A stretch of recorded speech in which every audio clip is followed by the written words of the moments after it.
Well, hey bestie, it's B. Welcome or welcome back. We're getting into all the things on committing to yourself, okay? I'm tired of you making excuses on why you can't show up for yourself. I'm tired of doing it myself too, and I'm about to expose myself to so many degrees. But you know what? We're gonna do this together. A little housekeeping. I'm on every social platform under Hey Bria Jones. I would love it if you hung out with me on TikTok and Instagram. We have a good time. I promise I'm a little fun outside of this YouTube channel. Secondly, if you ever feel like, man, I love Bestie B's videos, I want to support her, hit me with a like, hit me with a comment, hit me with a share. That's really nice of you. Most importantly, that watch time, baby, you doing me a solid, okay? Thank you in advance. It means a lot. Now let's get to this tea, okay? Because it's piping hot. So we know this year's been a little ant for your girl, and I am coming out on the other side of that. It's honestly really cool having this experience publicly. I am my own case study. You can see the change in me if you just go back to my videos a few months ago, see where I was, see where I am now. We have done a 180, you guys. Sometimes I'm like, man, it sucks to go through these things, but then I'm like, wow, at least I could use it for good and maybe help someone else that might be going through something similar. I wanted to talk about this vicious cycle I was going through this year that in part was definitely also due to depression. I think looking back now that I'm out of that situation, some of what I was experiencing with depression and anxiety was fueled significantly from not showing up for myself. So what's interesting is in my case, everything kind of started very slowly. I slowly started to compromise my routine. I slowly started to drop the ball on myself. So first it started with like, you know, I'm gonna skip this workout this morning. I'm not gonna get up. I'm gonna sleep in. I'm gonna snooze. Now I know damn well, if I don't work out in the morning, I am not working out. It's not gonna happen, okay? If I miss my morning window, even if I tell myself, look, I'm gonna work out later, I'm not working out later. But it's okay to have the sick days, the off days, the days when you're just not, you gotta take the mental health break. But for me, one day turned to 1 week and 1 week turned to a month. And before you know it, I was not getting up early like I used to. I used to get out of bed at like 5 a.m. due to supporting my mental health. Knowing that I have that personality and that temperament and that I have to get up early to have a successful day, I did not show up for myself when I kept making excuses to sleep in longer and skip that workout. Obviously, you know, when you work out, you get the happy release of chemicals, the dopamine, the serotonin, things that someone like me who has a little more sensitivity to mood fluctuations, I have to work out for so many reasons. And it's not just for the aesthetics, okay? It's to keep me sane. So that's how I started not showing up for myself initially. And I'm able to be honest with myself now about that. But for a while, I would say things like, you know, I need to give myself grace. I need to just be kind to myself and sleep in. My body is telling me to sleep in. Excuse me. Yeah, your body is gonna love to sleep, but also you're not helping your body, Bria. The workouts then led to me kind of falling into not taking care of other areas of my life. When it came to nutrition, I started to not show up for myself there as well and slowly slipping and slipping. I used to sit down, right? Me and AJ would like make a menu for the week and say, here's what we're having for dinner this week.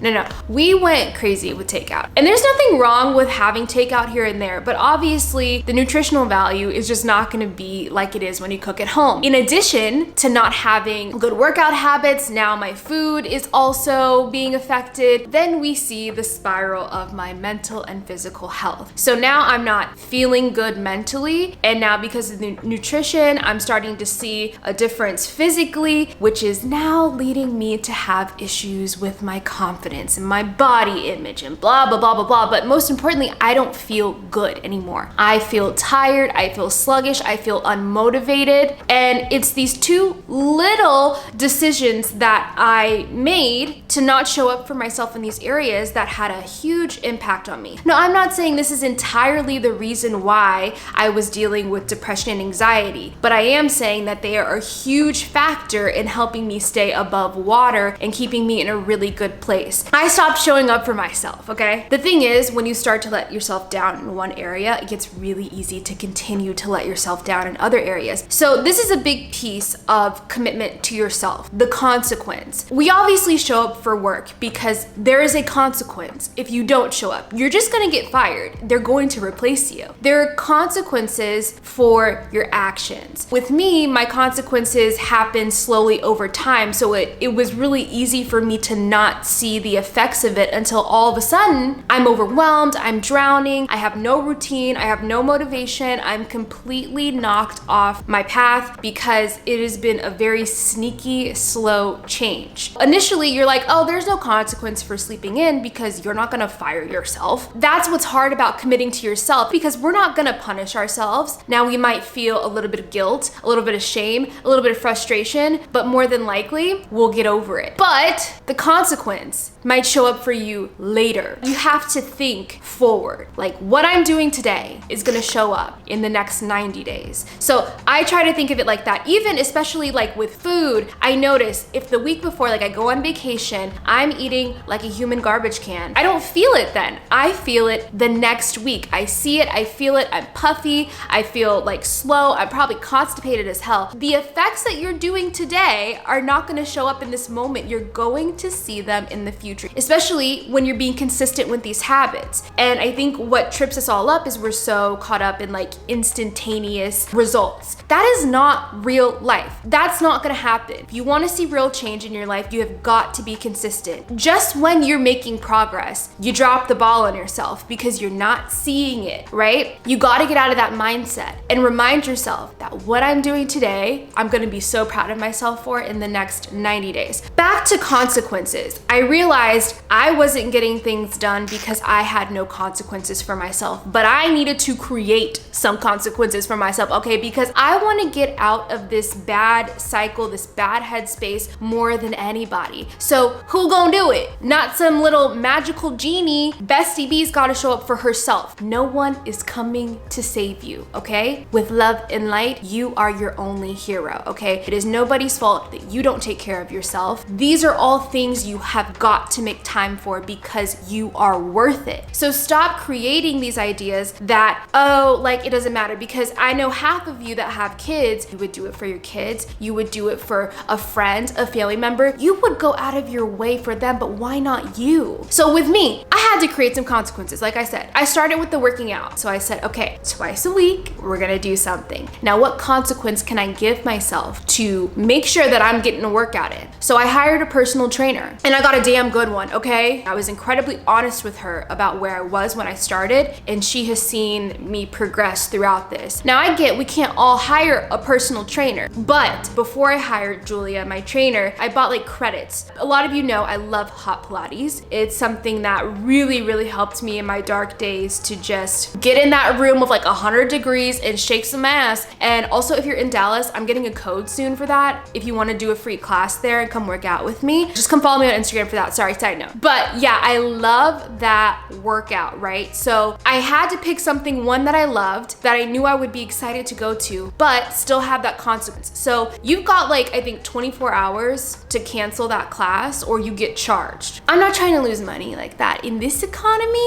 I'm not stupid. So I would do things where if I canceled too late, there were repercussions. That really kept me accountable. You know, 2 workouts a week really was like the goal for me. And once I got that down pat, I was just like really good at working out again and got into my little system. It took me a while to fully enjoy it, I'm not gonna lie to you, but I had to create that consequence to at least start showing up for myself. So think about the areas in your life where you're not showing up for yourself and you need to commit. How can you create a consequence for yourself? You don't gotta like bang your head on the wall or anything, but how can you integrate something that's going to make you be like, nah, I can't drop the ball on myself. Now, if a consequence doesn't work for you, there's another tactic that I think could work for you. I've talked about this before. My first semester of college, I was a little party girl. I was having too much of a time. I was not going to class. My GPA reflected all of that. It really caught me off guard too. I don't know, I was delusional as fuck to think that I was gonna have good grade. Like I was borderline on probation. I sat on that idea and I was like, okay,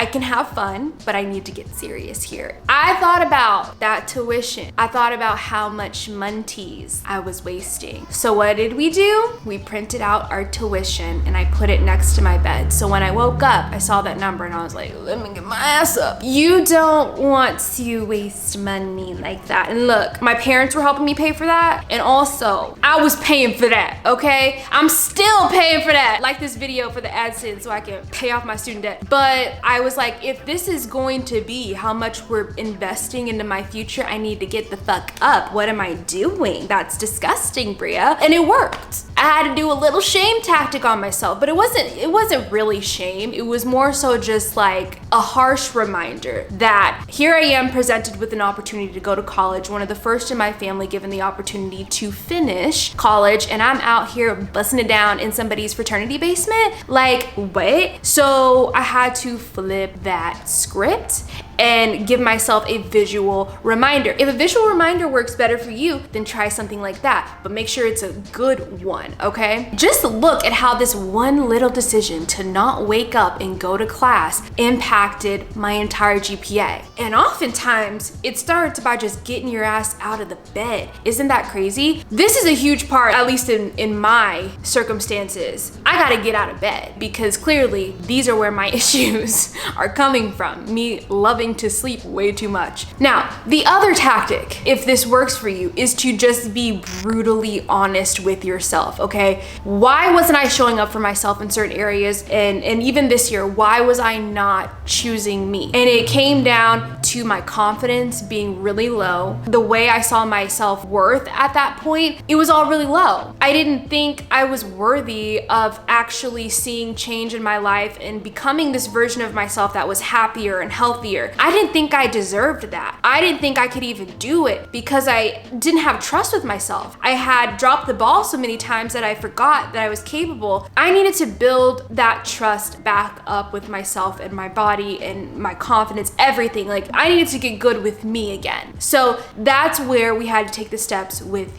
creating consequences for myself. Just taking myself more serious, period. Respecting myself enough to say, I know you don't want to do this, but you're gonna have to. Like, we just saw this TikTok, AJ and I, where this girl was like gentle parenting herself, and she's like getting out of bed and she's talking to herself like, I know you don't want to get up, we have to get up. I mean, you literally have to do that sometimes. You have to like coach yourself through these moments. You don't have your mom or dad or whoever knocking on your door at 8 a.m. telling you get ready for school, get ready for work. You are that now. So let's get on up. You need to show up for yourself. The harsh reality is that I was making up excuses for myself. That's it. Nobody was stopping me from getting to class. The professors weren't being too hard on me. Like, I definitely said all of those things, okay? And even this year, I was in this life isn't fair mode. And life isn't fair. We can become victim to our circumstances, but your reaction and your response is going to define how you go through life. It's going to define where you end up in the next 6 months, the next year, all of that. So how are you going to show up for yourself? Now that I did that guide for you, and it really has been a 90-day thing for me to show up for myself and just say, we're gonna do this regardless, to where today, after the first 90 days of this, I crave my routine, I crave my workout, I find ways to make it work. Like today when I'm going to the airport, I couldn't do my 2-hour work and walk on my walking pad, but I did 70 minutes instead. Okay, cool. And when I get to the airport, I'm gonna be walking around pacing. So if you see me, say what's up. But I'm not finding excuses anymore to not move my body. I'm not finding excuses anymore to not eat the way I need to eat to support my mental health. We're not doing it anymore because I said so, and I'm tired. I'm tired of me just creating excuses and playing victim. At some point, you're just like, oh my God, shut up. Like, to yourself. Like, we can sit here and wallow, or we can like get real with ourselves. Sometimes you need to like mean girl yourself. You know what I'm saying? Just like boss up on yourself real quick because you need a little tough love if that's what you need. Or maybe you need the gentle parent. I don't care. Whatever you need to do, do it. We've talked consequences. We've talked visual reminder. Now we're going to talk about one more thing to help you start committing to yourself. And that is changing your perspective about you. So how are we gonna do that? I have an example for you real quick. So I was talking to AJ and I was like, yeah, you know, when one day when I'm pregnant, I feel like it's just gonna be so easy for me to like eat as good as I possibly can in terms of like nutrition and stuff, aside from if I'm vomiting, nauseous and everything. I'm just saying, like, if and when I can eat pregnant, I'm gonna go for the most nutritional things that my body allows me to go for, given the food aversions or whatever may happen, I know. But it posed a really good question because AJ said something along the lines of, why don't you just like start doing that now? Why can't you just do that for yourself? And I was like, damn, I don't know. I guess I don't care too much. Then I saw like this image in my head of like baby Bria. And I was like, oh, I could do it for her. Maybe she's worth it. Why can't I do it for me? And for whatever reason, seeing myself in this little kid form and seeing the way like I'm treating myself, I was like, ugh. Because my little inner child is still with me. Your inner child is still with you. You need to think of yourself in that form. What did little you need? Why can't you do it now? You don't need to say, oh, I'm gonna do this when. Now. You're worth it. Look at little you. They're worth it. That really did something and struck a chord with me that just kind of made me snap, honestly, like, what am I doing? Why can't I see myself as worth it? Why do I think I need to create an entire human to take myself seriously? Like, what? That's so weird, right? I don't need to create a human to show up for myself. In fact, I think the complete opposite. I need to show up for myself now before I make any kind of human, because I know that when I have kids, they're going to be watching me, whether they're aware of it, whether you're aware of it. Kids watch what we do and they pick up on how we talk to ourselves, how we show up for ourselves, how we treat ourselves. And if anything, I want my future kids to learn that no one is going to save you. You have to show up for you when mommy and daddy aren't around, right? So building those ideas in their head, I think, are really important and special. And it's those things that we don't verbally always communicate that really teach the biggest lessons. When I thought about that, I was like, yeah, well, now's the time for me to really commit to myself if I'm thinking about having kids in the next few years or whatever. So I will say that is a huge motivation for me. I'm not like ready to have kids, so like calm down. But I am saying that it could be something I want to do in the near future. I don't know. And I want to feel like, one, I'm committed to myself so I can be fully committed to that baby, to the relationships around me, to my work. It's just, I know that when I commit to myself, everything else seems to be working out a lot better too. And I'm showing up for those areas of my life so much better because it starts with me. And when I wasn't showing up for myself, I saw it in my work. Oh, I saw it so bad in my work. I mean, you guys know how many videos was it like, I can't make a video today. Sorry, no vid today. Like, I wasn't showing up for myself, so I couldn't even show up for you guys. Like, how could I? So it started with me. And then, you know, once I got myself back on track, everything else was a lot easier. So the next time you want to drop the ball on yourself, I want you to think of that little version of you, or think of your kids. Think of all the reasons you have to make that small decision of getting up in the morning, of doing that workout. It's not just a workout. It's the little thing in your life that is the catalyst to so much better for you if you're consistent with it. And also keep this in mind. If you're a believer in the law of attraction and manifestation, or whatever you want to call it, if you don't show up for yourself, that's gonna be reflected in everything else. People aren't gonna show up for you the way you want. If you don't respect yourself, how do you expect everyone else to respect you when you don't even think you deserve that respect first, right? It starts with you. So work on that, and remember that we have to be our biggest advocate, our biggest cheerleaders. Start looking at yourself as that bitch that deserves everything and more, because you really are, and start treating yourself that way, okay? If you gotta pretend you're Beyonce when you wake up, because you know Beyonce is not hitting snooze. So why are we? Like, I know we don't sell out concerts, we're not making like Renaissance albums, but we are just as worth it as Beyonce. Hate to break it to you, and if you don't believe that, bestie, we need to have a talk. For me, now, I have non-negotiables with myself. It's, we do this every day, period. No excuses. We figure it out. Even if my day is a little weird, we do certain things every single day. For me, it's movement and trying to eat a mostly whole food diet, because that is what supports me me being my best version of myself. Even if there are some days when I don't get as much movement, or even if there are some days where I might have not as much whole foods, but I'm still trying to implement them. It doesn't matter. I still have to just do the best I can because those are my non-negotiables. And I have a contract with myself now because I respect myself that much. And you need to do that with yourself. So figure out what are your non-negotiables that are gonna help you become the best version of yourself. What is going to help you show up in this world to be a light to everyone around you and yourself. You don't need to depend on friends, family, any outside sources to get you to where you need to be. It's all within you. And over time, when you keep these non-negotiables with yourself, you are going to see the change. You are going to see the benefit, but stop expecting it to happen overnight. You gotta stick with it for a while, okay? You're not gonna see those results maybe for months, maybe for a year, but you will see the results of you showing up for yourself. And it's gonna be amazing. And you're gonna come back to this video and be like, oh my God, thank you for this because you were right. Because I did it too. So to recap, create consequences for yourself, create visual reminders for yourself, change your perspective on who you are, and understand that you deserve everything now and you are worth showing up for. And put some picture of your like inner child somewhere, like just for funsies, so that you can also remember like you're doing it for them. I love you guys. I hope this helped. Comment down below in what areas of your life are you gonna create non-negotiables? How are you gonna start showing up for yourself? Let me hear from you. And if you like this video, give it a thumbs up, share it with friends. As per usual, I'll see you guys next week.